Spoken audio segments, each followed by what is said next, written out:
ব্লগে সকলকে ওয়েলকাম। আজ আমি তৈরি করে দেখাবো পাটালি গুড়ের ক্ষীর পায়েস। কয়েকটা সামান্য কিছু উপকরণ দিয়ে আমি ক্ষীর পায়েস তৈরি করব। চলুন একবার দেখে নিন আমি কিভাবে এই ক্ষীর পায়েস তৈরি করি। ক্ষীর পায়েস তৈরি করার জন্য আমি এখানে 1 কেজি মাদার ডেয়ারি দুধ নিয়েছি। দেখুন আমি ওভেনে দুধটা জাল দেওয়ার জন্য বসিয়ে দিয়েছি। আমি 5 মিনিট ধরে ভালো করে দুধকে জাল দিয়ে নিয়েছি। এখন দুধ ফুটে এসেছে। এবার আমি এই ছোট চামচে করে 2 চামচ দুধ আমি বাটিতে তুলে রাখবো, কারণ তৈরি করার জন্য এই 2 চামচ দুধ আমার পরে লাগবে। দেখুন তুলে নিলাম। এবার আমি গোবিন্দভোগ চাল ঘি মাখিয়ে রেখেছিলাম। 1 কেজি দুধের জন্য 100 গ্রাম গোবিন্দভোগ চাল ঘি মাখিয়ে রেখেছিলাম। চালগুলো দুধের মধ্যে দিয়ে দিলাম। আমি ভালো করে চামচ দিয়ে অনবরত নাড়তে থাকবো। এবার আমি এর মধ্যে একটা তেজপাতা দিয়ে দিলাম। অনবরত এভাবে যতক্ষণ চাল না ফুটে আসবে আমি নাড়তে থাকবো। একটা ছোট বাটিতে আমি 2 চামচ লিকুইড দুধ উঠিয়ে রেখেছিলাম। তার মধ্যে আমি 1 চামচ আমল দুধ দিয়ে দিলাম।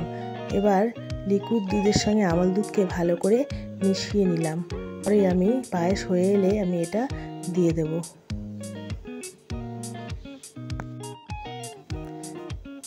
দেখুন 7 মিনিট ধরে এইভাবে আমি দুধের মধ্যে চালগুলোকে ফুটিয়ে নিয়েছি এবং চালগুলো ফুটে এসেছে। এবার আমি এর মধ্যে দিয়ে দিলাম কাজু আর কিশমিশ। কাজু কিশমিশকে ভালো করে চাল আর দুধের সঙ্গে মিশিয়ে নিলাম।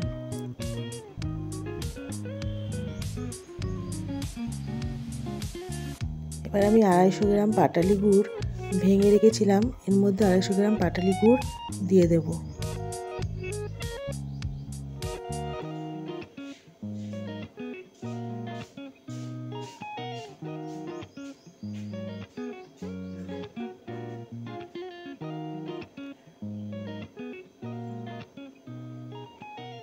পাটালি গুড়কে ভালো করে দুধের সঙ্গে মিশিয়ে নিলাম।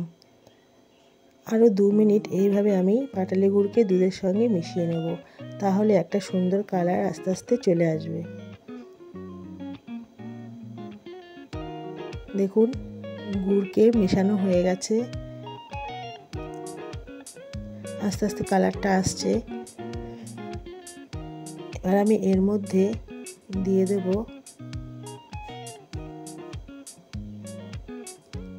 লিকুইড আমল দুধ গুলিয়ে রেখেছিলাম, সেই আমল দুধ দিয়ে দিলাম। এই আমল দুধটাই পায়েসকে ক্ষীর করতে সাহায্য করবে। আমল দুধকে ভালো করে মিশিয়ে নিলাম। এইভাবে আমি অনবরত 2 মিনিট ধরে আরও জাল দিয়ে নেব। দেখুন আস্তে আস্তে কালারটা চলে এসেছে। আমার পায়েস রান্নাটাও একেবারে হয়ে এসেছে। এবার আমি একটা বাটিতে পায়েসগুলোকে ঢেলে নেব।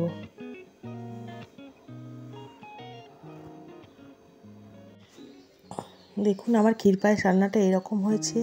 এইভাবে আপনারা ক্ষীর পায়েস তৈরি করে রুটি কিংবা মুড়ির সঙ্গে খাবেন, দেখবেন খেতে খুবই ভালো লাগবে। যদি ভিডিওটি ভালো লেগে থাকে তাহলে লাইক, কমেন্ট, শেয়ার, সাবস্ক্রাইব করবেন। সবাই ভালো থাকবেন, সুস্থ থাকবেন এবং আমার পাশে থাকবেন।